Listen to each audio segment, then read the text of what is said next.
Yo, what's going on, Dragon Ballers? Welcome back to another Top Cut breakdown. This time we're talking about the Columbus LCQ that took place over the weekend. Man, big weekend for U6. We have U6 Broly taking the first place spot on Saturday and U6 Kaba taking the first place spot on Sunday. Now, this was two separate events, one on Saturday, one on Sunday. Two different LCQs, no Top Cut playoff, just Swiss standings. So in first place, like I said, we had U6 Broly on Saturday, U6 Kaba on Sunday. We'll talk about the breakdown. I want to shout out PPG and the Cybermen for getting these pie chart breakdowns. Really helpful stuff, guys. I figured I would just use theirs today instead of creating my own. It makes more sense to go because they have the full breakdown of the room, and they also have the full breakdown of the top 23, which I believe is on Saturday, what invites were given out to. At the time of recording the video, they don't have the full stats for Sunday yet, but if that happens at a later day, I can link that in the comments below or the description below. So with that being said, guys, before we get into the video, if you're new to the channel, make sure to hit that subscribe button, hit that notification bell so you can stay up to date with awesome Dragon Ball Super content just like this. If you guys are looking for a Dragon Ball Super community to get plugged in with, make sure to check out the Discord in the description below. Excellent group of people. If you'd like to help out the channel, you can do two things. You can check out the Patreon in the description below. Lots of competitive content for you guys now that we are heading towards Nationals. Or if you want to buy any of the cards I talk about in this video, make sure to use my link to TCG Player in the description below. All that stuff helps me out a lot, guys.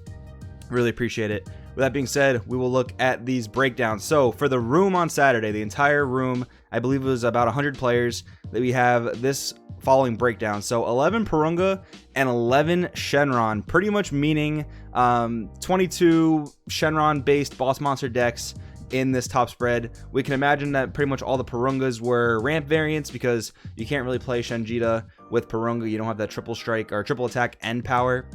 But Shenron could definitely have been a variation of Ramp and Shenjita. Both are very strong right now. They have their pros and weaknesses. Like one of the pros of like Shenron Ramp, for example, decimates Toa, where Shenron Gogeta, Toa has a little bit of an easier time because you can take away, you know, the triple strike or triple attack of the one threat they have, where Shen Ramp is going to just drop multiple bombs. But then against, for example, Janemba, same idea. Dropping all the multiple bombs helps out a lot, although Gogeta 7 really can clean up Janemba fairly easily. But with that being said, that took up most of the room. Pretty interesting to see. I mean, this is definitely something you're going to want to keep in mind heading into Nationals. Shenron gaining a lot of popularity lately. Make sure that you are teched for the matchup. Make sure you're able to deal with a lot of Shenron on Nationals, because that seems like the trend we're looking at right now. Next up, 7 Toa, still a very popular deck. I do think Toa is dying down a little bit in popularity lately just because of like all the Shenron and Shen Ramp. Like I've said it a million times, Shen Ramp has kind of just evolved to beat Toa. They can't deal with the multiple boss monsters. They can deal with one really well, but multiple boss monsters, it's pretty tough to deal with. So I think we're waiting to see that innovation with Toa where you know, we see a little bit more of the draft box utilization, and we see people really take Toa to new heights. But for now, she is dipping down in popularity, seems like a little bit. I remember just like a few tournaments ago, like I think back to like I think the Pasadena regional, she was the most highly repped for like 3 weeks in a row at that point, but now she is definitely dipping a bit in popularity. Vegeta Baby, shout out to my boy, man. Oh, I'm so excited for the new stuff, and I have a video coming out talking about the new Vegeta Baby stuff. But regardless of that, really strong red deck. I mean, whether you're playing Chain Zeno, whether you're playing Familial Bond spam into the big baby ape, I think it's a really strong strategy. One of the stronger red strategies in my opinion.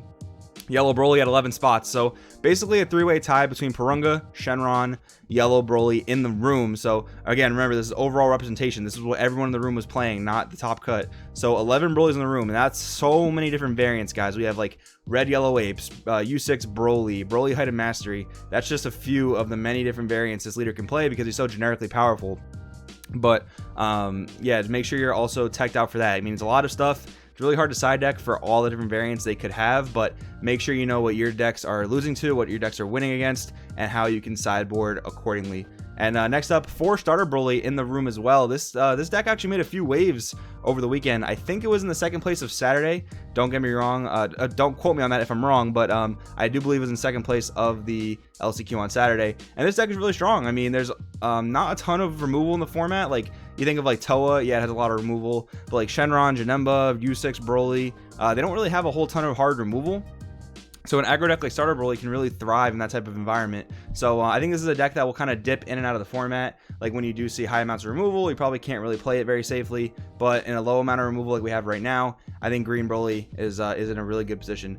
3 King Vegeta, 7 Pan, a little bit more red power. King Vegeta made a strong showing 2 weekends ago at the Niagara Regional. Coming back again. Pan, always consistent, pretty much makes, I would probably say, every other top cut at this point.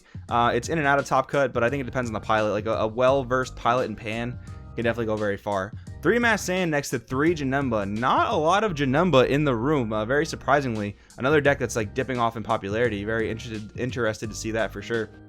And then just a few other decks here like Skillless, Oob, Hirudegarn, Red Gogeta, U6 Kaba. U6 Kaba actually with a very surprisingly small amount of representation. It may have had more rep on Sunday because it did end up taking first place, or the one of the 2 Kabas that came from Saturday might have went all the way to first place on Sunday. You have to take into account that this is like an event, 2 days, 2 different events at the same place. So I would imagine a lot of these players from Saturday came over to Sunday.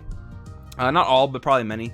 So just keep that in mind as you are, looking at this spread and what we're looking for. So let's look at the top 23. It's kind of a funny little cut. Top 23 of the Saturday event. So 4 Shenron, 3 Porunga. So the conversion rate there is pretty decent. I mean, that's 7 basically, ramp / Shenron boss monster decks in the top cut, taking up a very large majority.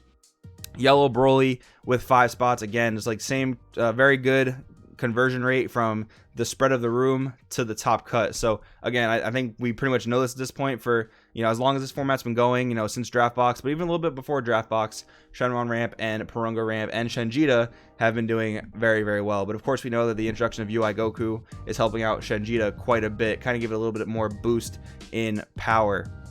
Yellow Broly, again, we know on Saturday that U6 Broly won the event, but you have to take into account all the other variants of the deck, U6, Height of Mastery, Red Yellow Apes, things like that. I'm sure this is a healthy split of all of them. There's actually a comment right over here that says there's at least 1 U6, 1 Red Yellow Ape, 2 Blue Yellow Ape, and I don't know what the 5th one was. So that could have been Height of Mastery, could have been another U6. But the decks, the decks listed here just tend to be very aggressive. They can get under the Shenron decks. Shenron is one of those things where if Shenron gets to a Twin condition pretty much unharmed, you're probably going to lose to it, as unfortunate as it is. Like, a triple attack Gogeta 7 or a Gogeta 7 followed up by a Kaioken or Victory Strike. Not always very much you can do about that unless you're playing, very specific cards in your deck. So Broly is really good at getting under those decks by getting very aggressive. So definitely makes sense that so many Broly were in top cut when this amount of Shenron and Porunga were in the top cut. And 3 starter Broly in top 23. That's pretty cool to see. I really like that a lot because, like I said before, it's a well-positioned aggro deck right now. When Shenron and Porunga are doing as well as they are, they don't have a ton of hard removal. I think Green Broly can really strive in a format like that. So you have to get all your other matchups kind of solved, figured out. I think Tragic Awakening is probably a 4 of right now because you really need to be able to recur from removal. But yeah, really cool to see that.